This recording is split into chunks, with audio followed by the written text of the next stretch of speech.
ભરૂચમાં ભાજપા બક્ષીપંચ મોરચા દ્વારા રાહુલ ગાંધીનું પૂતળા દહન કર્યું। રાહુલ ગાંધીએ ઓડિશાની ભારત જોડો યાત્રાની સભામાં વડાપ્રધાન નરેન્દ્ર મોદીની જાતિ વિશે ટિપ્પણી કરતા તેના વિરોધમાં ભરૂચ જિલ્લા ભાજપ બક્ષીપંચ મોરચા દ્વારા ભરૂચ રેલવે સ્ટેશન ખાતે રાહુલ ગાંધીના પૂતળાનું દહન કર્યું હતું, જેમાં જિલ્લા પ્રમુખ શ્રી મારુતિસિંહ, ધર્મેન્દ્રભાઈ મિસ્ત્રી, નિરલ પટેલ, પરેશ લાડ, વિભૂતિબેન યાદવ કાર્યકરો હાજર રહી વિરોધ કરી સૂત્રોચ્ચાર કર્યા હતા।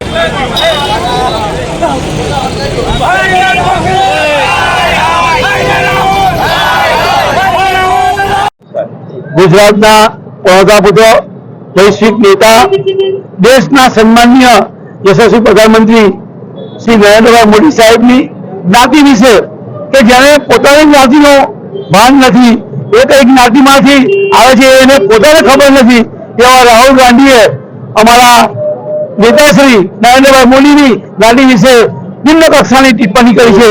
તેને ભરૂચ જિલ્લો ભારતીય જનતા પાર્ટી સખત શબ્દોમાં વખોડે છે। આવનાર દિવસોમાં જ્યાં પણ રાહુલ ગાંધી આવશે ત્યાં અમે કાળા વાવતા લઈને સખતમાં સખત વિરોધ કરીશું।